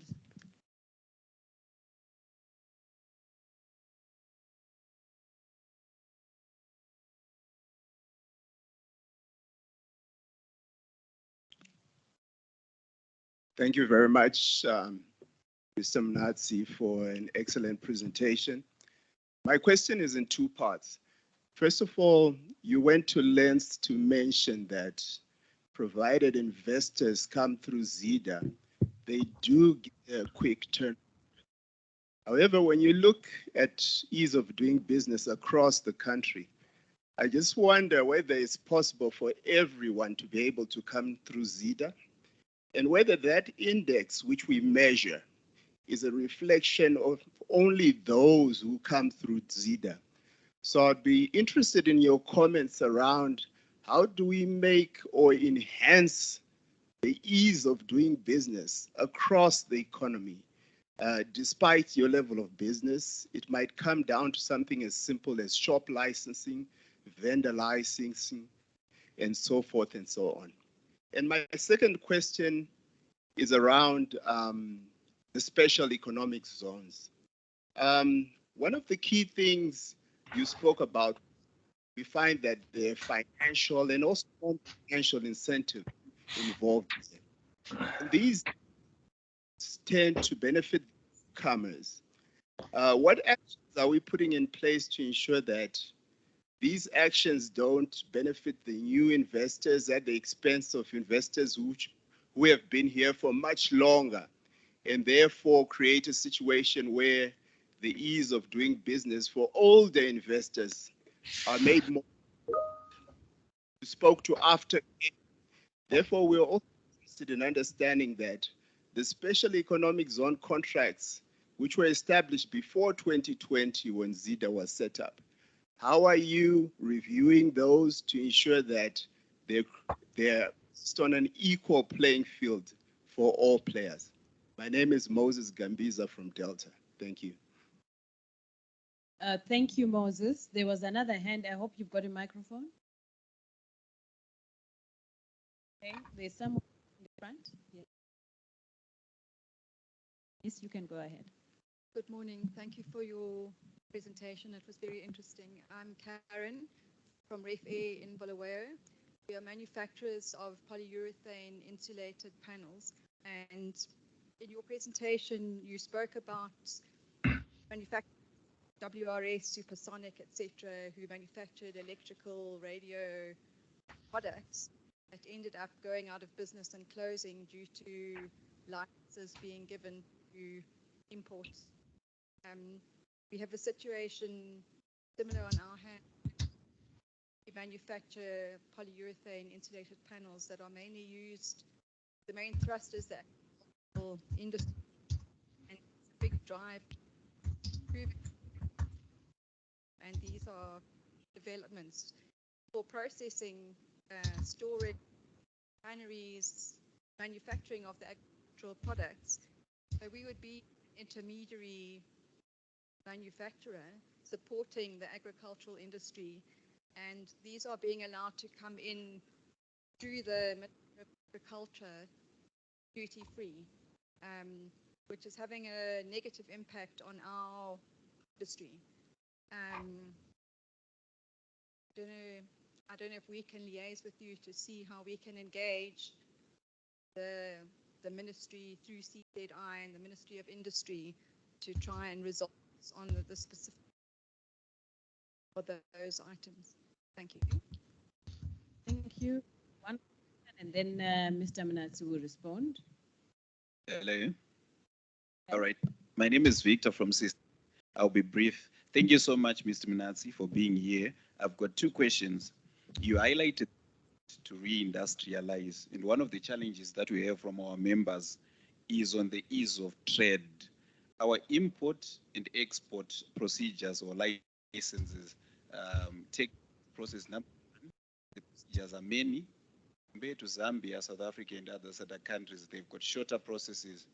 Are there any plans or policies that you have to shorten the import and export procedures, looking at AEF, CFTA? Then my number two question, one of the key requirements for investing in Zimbabwe is an environmental assessment report. So EMA currently charges a percentage of the total investment amount. So say if you are investing 20 million, EMA will charge you around, say, 200,000 for that certificate. Do we not have a standard figure that should encourage investment instead of a percentage? And why would we have the EMA environmental assessment impact be renewed every 3 months or 4 months instead of it being done probably once 3? These are some of the costs of doing business that we have locally that are discouraging investors. Thank you. Thank you very much. I'll hand over to Mr. Mnat to answer some of those.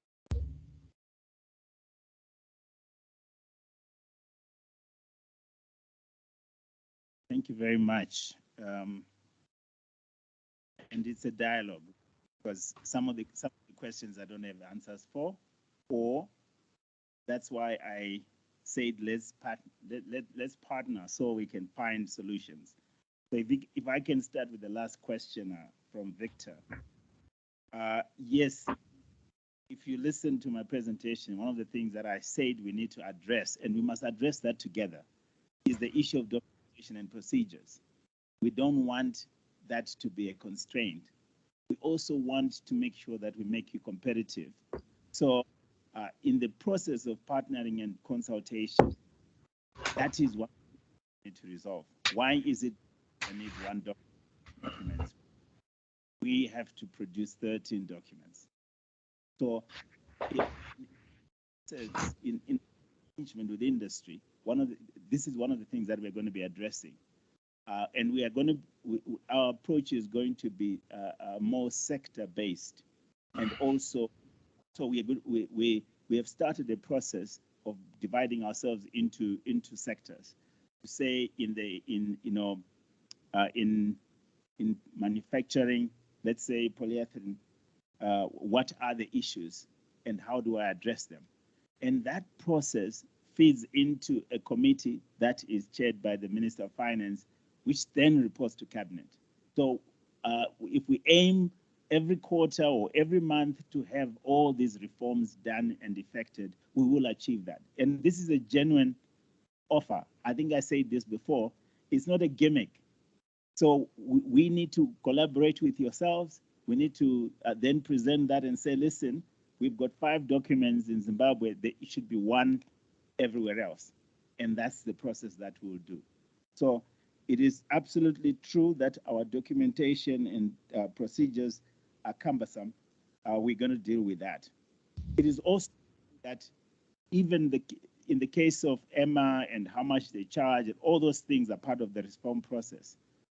Why is it that they will charge a percentage of your investment, as if your environmental impact is related to the size of your investment? So all those issues are issues that are going to be addressed. But obviously, we have to interact with you and research and be able to have those matters addressed. Karen, your polyethylene panels, yes, engage. You should engage with us, and then we'll engage with the Minister of Agriculture. That's also part of the process. It's also one of the things that that's one of our roles, to ensure that we're competitive and support domestic industry. Obviously, you have to be competitive. It's unlikely that we would support your investment if you are not necessarily the best and lowest cost producer, because we can't we can't protect thoroughly less competitive industries. And it is also true that we were deindustrializing. China and India and other emerging markets were also industrializing. So the issue of being competitive is a global issue. But we as a country have to choose to say, if we are going to be competitive, we're going to be strong, we need to support our industries in these areas and so on and so forth. So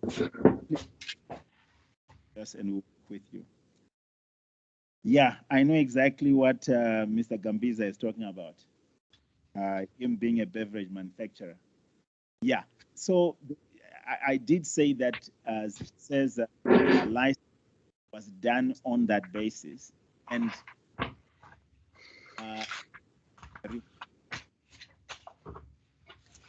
it is true that our role is to support both existing and new.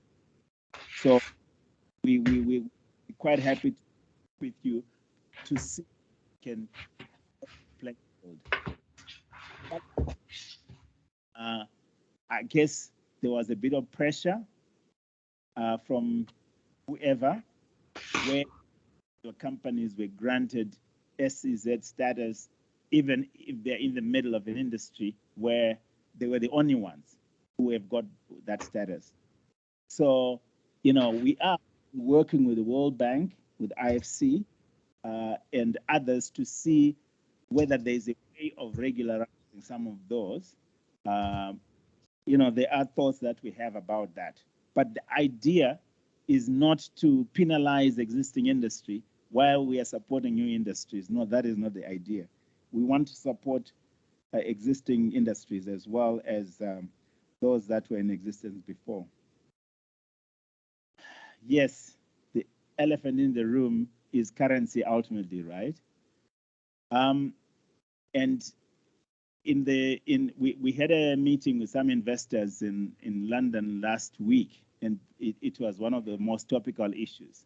So I like to address that in a slightly different way. So obviously, if you're an exporter, you've got your own currency and so on and so forth. There are no issues because you are allowed to repatriate your dividends without limit, as long as you've got the necessary documents to support what you'd like to do. There's no issue. The issue is not repatriation. It's allowed. The issue is when you present your payment to your bank, is their currency. Isn't that the issue?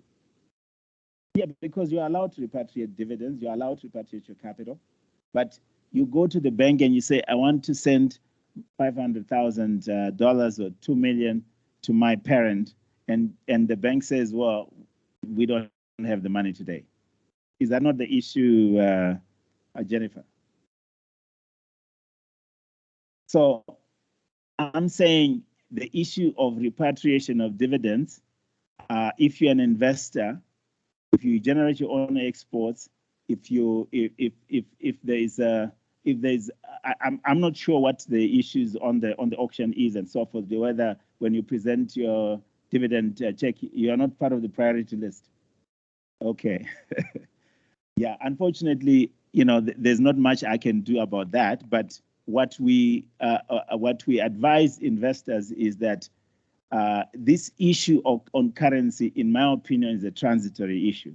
It is a process. The reality is that our dollar, our balance of payment position is improving, but it is not where we want it to be.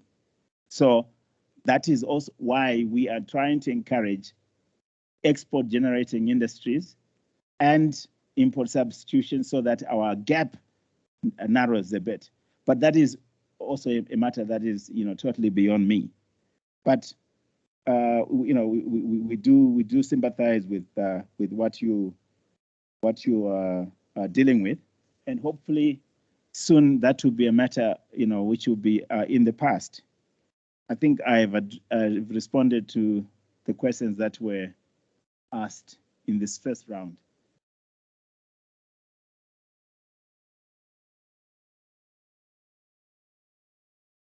Thank you, Mr. Manatsi. Do we have more questions for Mr. Manatsi? Yes, Mrs. Jakazi. Here in the front.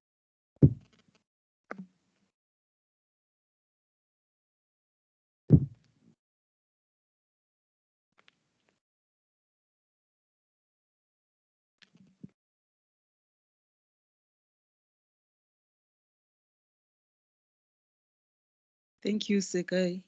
Mine is not a question, but an issue that needs to be addressed as well while we are looking at reindustrializing because we have companies that have had to close down because of or are failing to take off because of smuggled items coming in. There is a lot of smuggling, especially around clothing, beverages, and detergents, and then corruption at the borders that permit or that permits the smuggling to take place. Those things need to be looked at also because they are killing industry and bringing in failures. Thank you. Thank you, Mrs. Jakazi.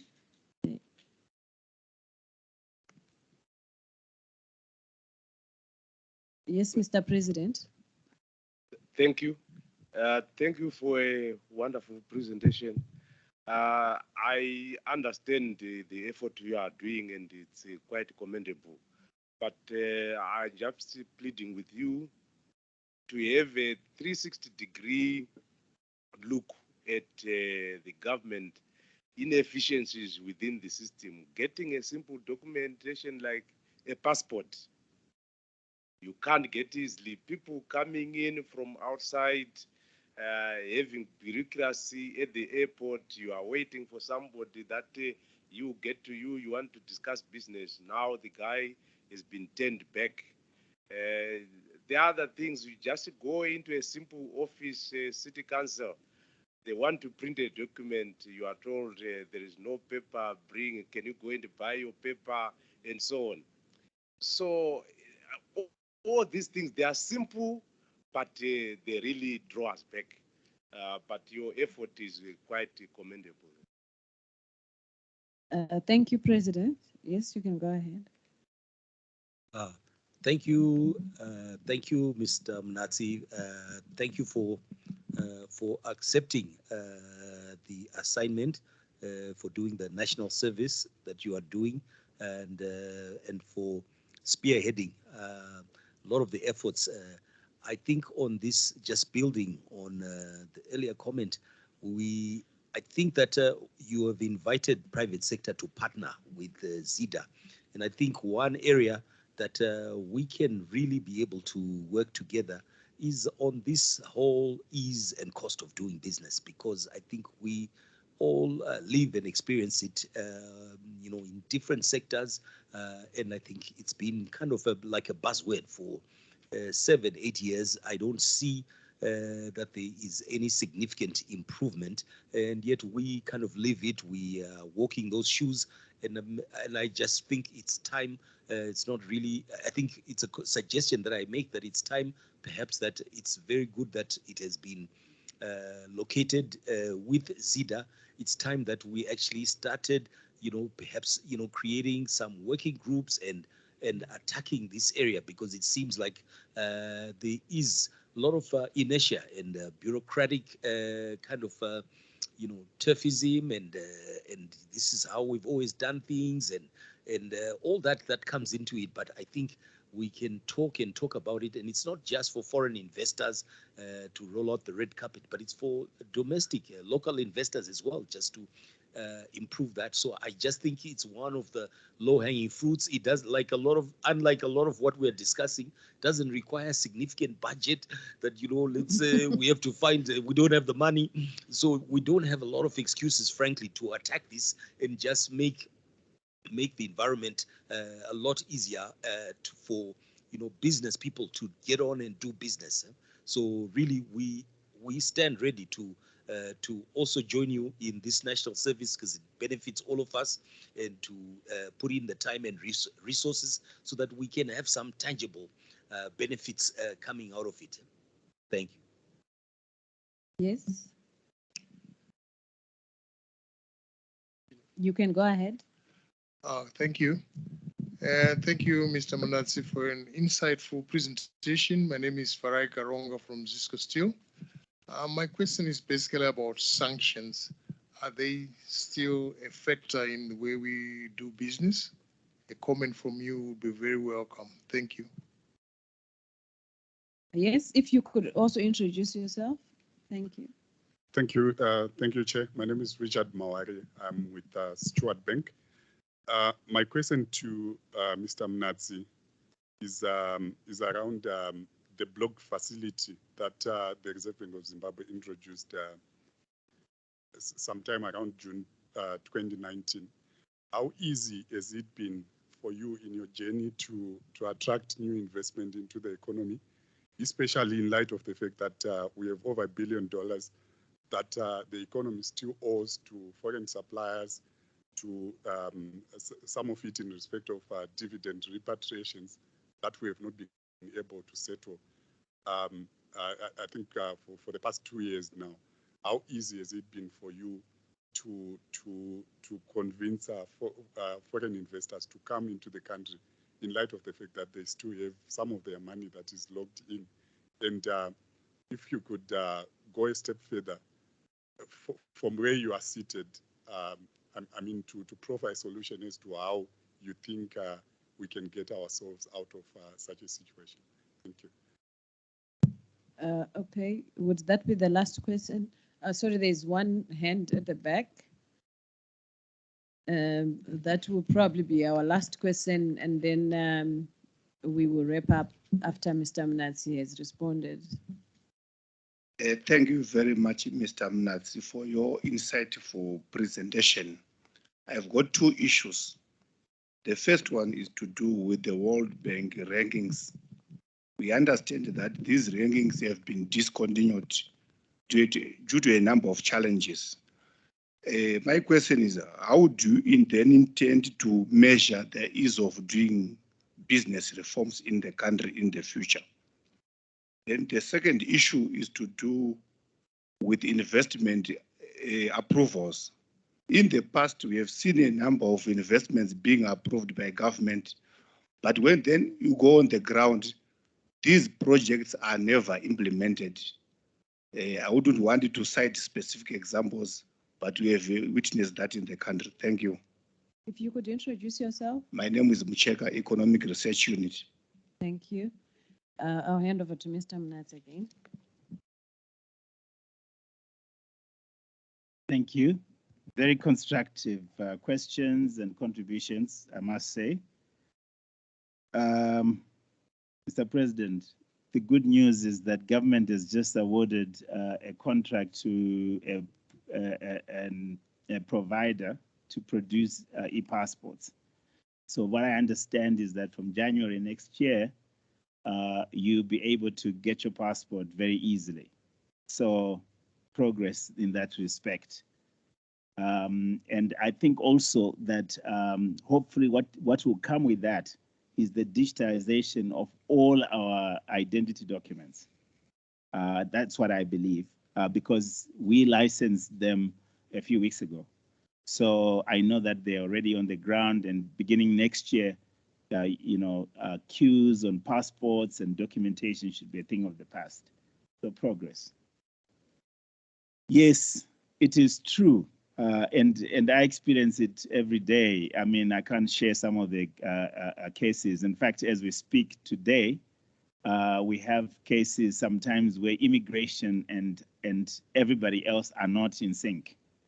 And it's a process that we are also trying to educate our friends in immigration that the new dispensation calls for us to act in a different way. And the idea that you say we open for business also requires that we act in a very different way. And yeah, it's a process, that's all I can say, but it's definitely receiving attention. Again, there are cases where some government departments make decisions that are so against the whole idea of promoting domestic and foreign investment. And we educate them. I wish I could, share with you some very good examples, but I can't, because obviously there's issues of confidentiality and others. But even as of this morning, we have a case where some Chinese investors, we actually met them on, where is my colleague Babylon? Was it on Saturday or on Sunday? We met them on Sunday. And they came in, they declared their funds, They are leaving Zimra pounces on them. Again, maybe Zimra is acting within their right, but it doesn't make sense. You see, it doesn't make sense at all. And sometimes because of lack of understanding, the police also get roped in and they start harassing, a delegation of investors for $5,000. Come on. I mean, but I can guarantee you that Zimra will tell you we are acting within the law and within our right. But it's just lack of contextualization, because these people are coming to, they're looking at a very, very significant investment, 200, 300, 400 million, in one of the areas that we really think we should be focusing on, lithium. So, yeah. But so as part of our ease of doing business, we have immigration, we have Zimra, we have all these guys. Sometimes the tragedy is that the likes of Zimra have to act in a way that they should not use too much discretion, as you can understand. They just must stick to the law. But sometimes sticking to the law makes the law,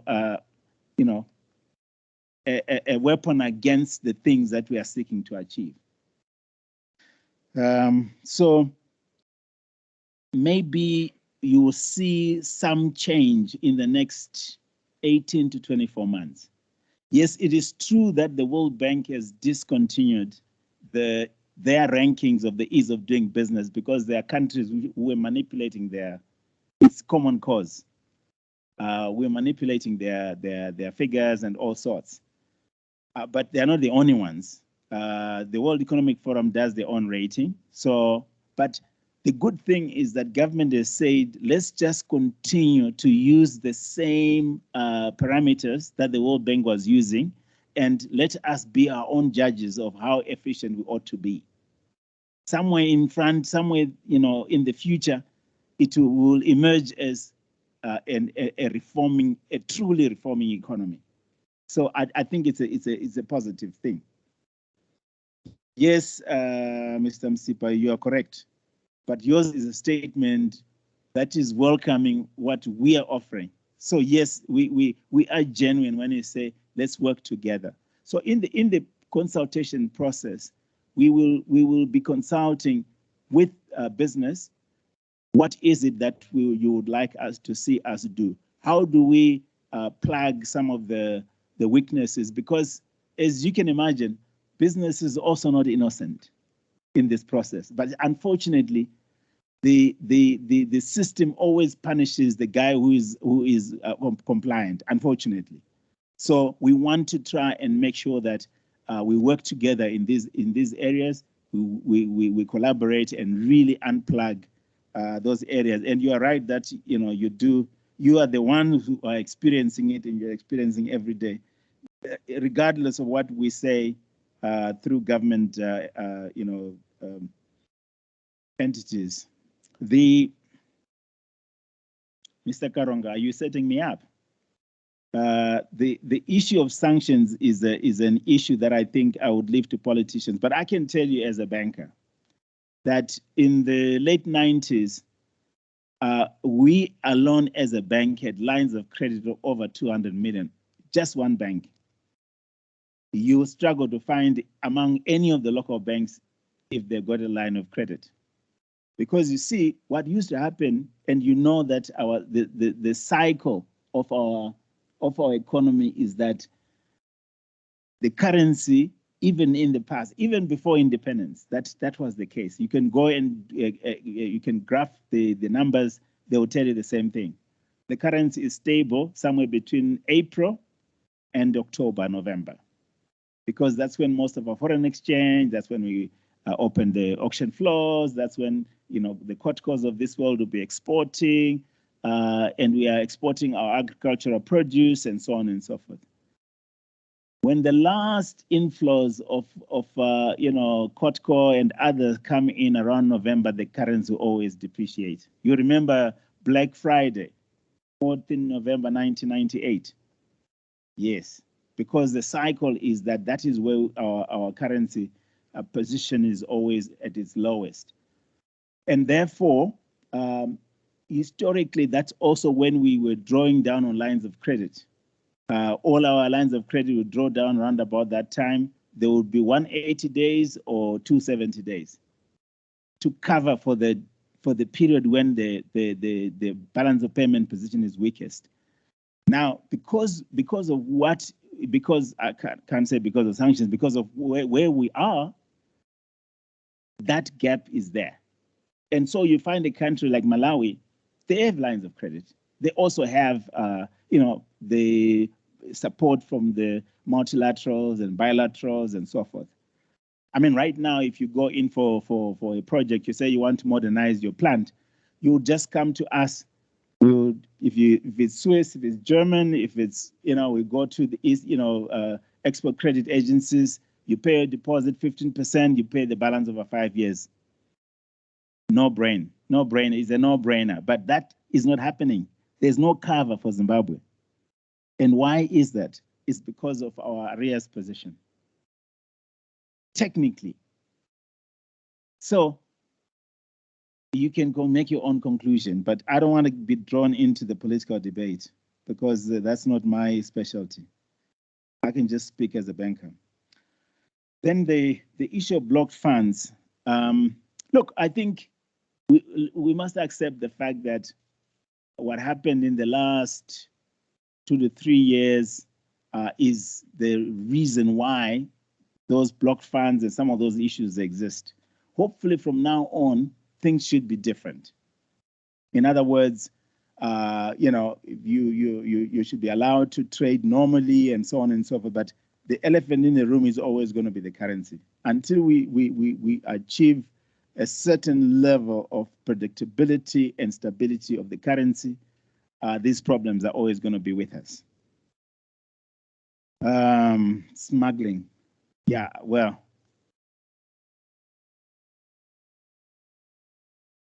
Also, even a project as we speak now, for us, for all the border posts, our major border posts to be improved, to be modernized, and to be upgraded.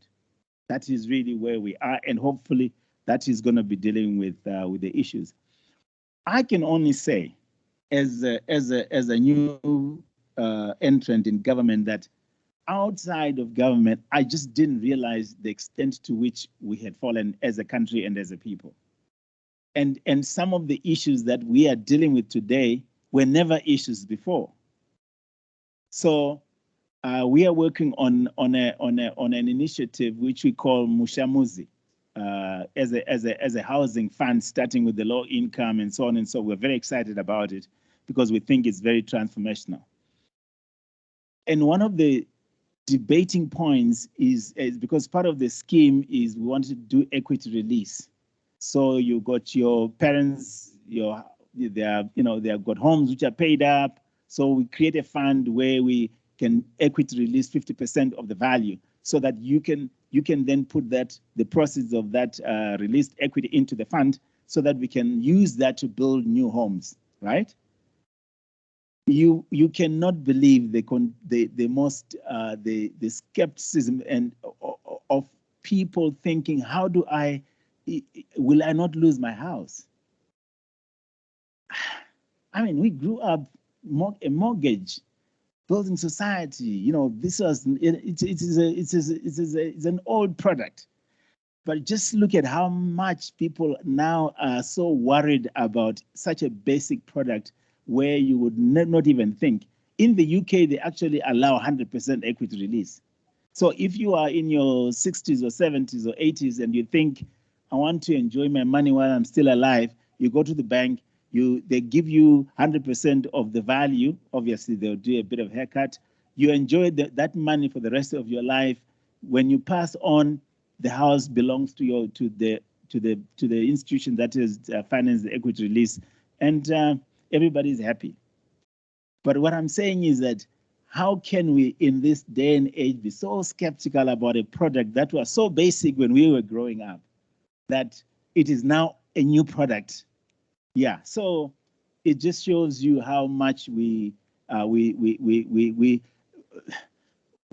lost our way somewhere along the way, and so part of the whole process is to re-educate ourselves, to leapfrog and accept some of these new things and old products, without having to be so skeptical.